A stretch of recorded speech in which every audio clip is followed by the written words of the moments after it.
Vous ne comprenez rien du tout à la réforme de la facturation électronique. Restez bien parce que dans cette vidéo, je réponds aux 10 questions que l'on me pose le plus par rapport à cette réforme. Donc restez jusqu'à la fin pour être incollable sur ces obligations. Première question la plus importante, quand est-ce que l'on doit être prêt pour la réforme de la facturation électronique? Vous avez deux dates à retenir. La première date, c'est le 1er septembre 2026 pour la réception des factures électroniques et la deuxième date, le 1er septembre 2027 où vous devez être en mesure d'émettre des factures électroniques. La deuxième question, on parle de facture électronique, mais qu'est-ce que c'est une facture électronique? Eh bien, une facture électronique, c'est pas un PDF, c'est pas quelque chose que l'on télécharge sur Excel ou c'est encore moins une feuille de papier volante, c'est un PDF auquel on ajoute des données structurées qu'un ordinateur, et surtout celui de l'administration fiscale, va pouvoir lire automatiquement. On compte trois formats principaux de facture électronique, le FactureX, l'UBL et le C2I, mais sachez que le FactureX c'est celui qu'on croisera le plus parce qu'il est utilisé par la majorité des logiciels de facturation. Troisième question, est-ce que mon PDF signé et imprimé suffit-il? Bien, vous l'aurez compris, à partir du 1er septembre 2027, quand vous allez faire une facture, il faudra passer par un logiciel de facturation qui convertira votre facture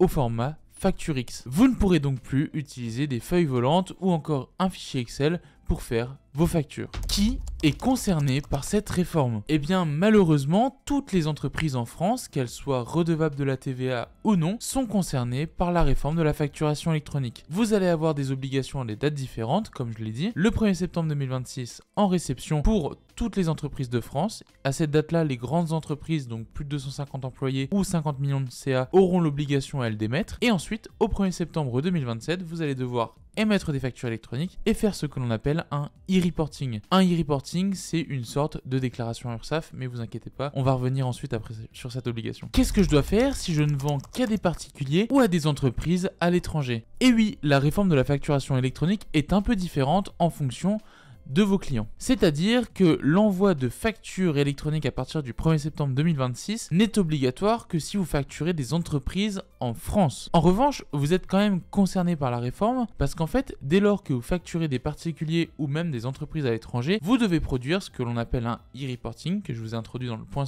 précédent. Le e-reporting, c'est une sorte de déclaration URSSAF, sauf qu'au lieu de déclarer un chiffre mensuel, on va devoir donner le détail jour par jour. Rassurez-vous, avec des logiciels comme Abi, le e-reporting seront aussi indolores que la déclaration URSSAF et vous n'aurez qu'à cliquer sur un bouton pour envoyer votre e-reporting. Quelles sont les sanctions si vous ignorez la réforme? Eh bien déjà, vous pouvez avoir jusqu'à 15 000 € d'amende par an concernant vos factures et vous pouvez avoir jusqu'à 250 € de sanctions pour le e-reporting. À long terme, un client peut également bloquer votre règlement si la facture n'est pas au bon format. Puisque tout le monde doit respecter les réglementations liées à la facturation électronique, vos clients et vos fournisseurs vont également vouloir que vous respectiez cette réforme pour que eux n'aient pas de problème de leur côté. Comment vos factures électroniques vont transiter à travers Abi? Ce qui va se passer, c'est qu'Abi va générer une facture au format FactureX. Elle va ensuite la transmettre à une plateforme de dématérialisation partenaire agréée par l'État qui se chargera d'envoyer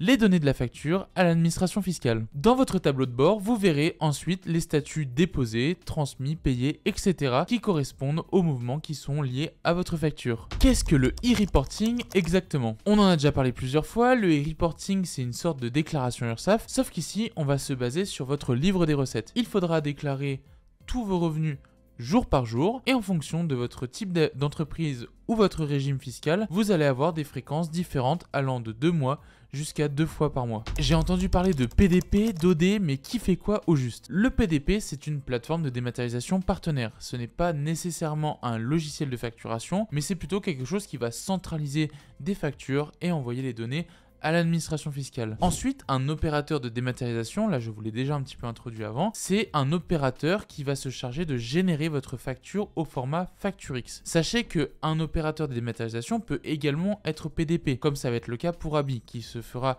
la charge de faire votre FactureX et de transmettre les données à l'administration fiscale. C'est pas nécessaire que l'opérateur de dématérialisation soit également la PDP. Et toute cette réforme, est-ce que ça va me coûter plus cher? Eh bien, si vous choisissez Abi comme logiciel de facturation, sachez que les prix resteront le même. Vous aurez toujours la possibilité de faire vos factures gratuitement et les abonnements qui sont déjà disponibles aujourd'hui n'évolueront pas, le tarif restera inchangé. Vous avez encore une question sur la réforme de la facturation électronique? N'hésitez pas à me les poser en commentaire, j'y répondrai avec grand plaisir. En attendant, je vous mets une vidéo ici de mon associé Corentin qui reprend tout ce qu'il faut savoir sur la facturation électronique en détail pour que vous soyez prêts comme les champions que vous êtes.